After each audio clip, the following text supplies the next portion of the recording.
நம்மளுடைய விஷன் என்னன்னு சொல்லணும்னு நான் கொஞ்சம் ஆசைப்படுறேன். எல்லாருக்கும் நிரந்தரமான வீடு இருக்கணும். ஒவ்வொரு வீட்டுக்கும் ஒரு மோட்டார் சைக்கிள் வாகனம் உறுதியா இருக்கணும். காரும் தான் லட்சியம். அதுக்கான வசதி வாய்ப்பை உருவாக்குற அளவுக்கு பொருளாதார வளர்ச்சிக்கு வழியை உண்டாக்கணும்.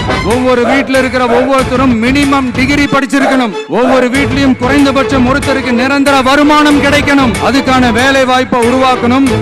அதுக்கு தகுந்த மாதிரி கல்வியில பாடத்திட்டத்துல சீர்திருத்தம் செய்யணும். கவர்மெண்ட் ஹாஸ்பிட்டல்ஸுக்கு மக்கள் எல்லாரும் பயம் இல்லாம நம்பி போற மாதிரி மாத்தணும். பருவமழை காலத்துல ஏற்படுற வெள்ளத்தால ஊரும் சரி மக்களும் சரி விவசாயமும் சரி பாதிக்கப்படாம இருக்கணும்.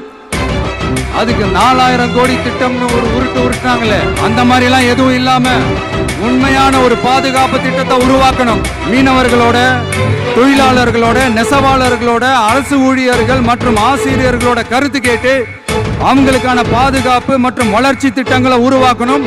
உருவாக்குறது மட்டும் இல்ல, அதை செயல்படுத்தணும். முக்கியமா இண்டஸ்ட்ரியல் டெவலப்மெண்ட்ஸ்ல கான்சென்ட்ரேட் பண்ணணும். எல்லாத்தையும் விட ரொம்ப ரொம்ப முக்கியம், சட்டம் ஒழுங்க ரொம்ப ஸ்ட்ரிக்டா வச்சிருக்கணும். நம்மளுடைய அம்மா, அக்கா, தங்கச்சிகள், அவங்களுடைய பிள்ளைகள், குழந்தைகள் எல்லாருக்கும் பாதுகாப்பை, அதுவும் உண்மையான ஸ்ட்ராங்கான பவர்ஃபுல்லான பாதுகாப்பை உண்டாக்கணும். அண்ணா யூனிவர்சிட்டியில நடந்த அந்த பெண்ணுக்கு நடந்த அந்த பிரச்சனை மாதிரியோ, இல்ல கோவையில நடந்த அந்த கல்லூரி பெண்ணுக்கு நடந்த பிரச்சனை மாதிரியோ அதெல்லாம் நடக்க விடவே கூடாது. நம்ம வீட்டு பெண்கள் ஸ்ட்ராங்கா, பயமே இல்லாம தைரியமா இருக்கணும். இது எப்படி செயல்படுத்த போறோன்றது முன்னாடி சொன்ன மாதிரி நம்மளுடைய தேர்தல் அறிக்கையில அதுக்கான விளக்கத்தை ரொம்ப டீட்டெயிலா கொடுப்போம்.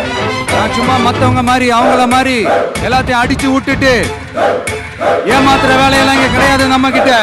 மறுபடியும் சொல்றேன், நம்ம அரசியலுக்கு வந்தது உங்களுக்கு நல்லது நல்லது நல்லது மட்டுமே செய்யறது தான்.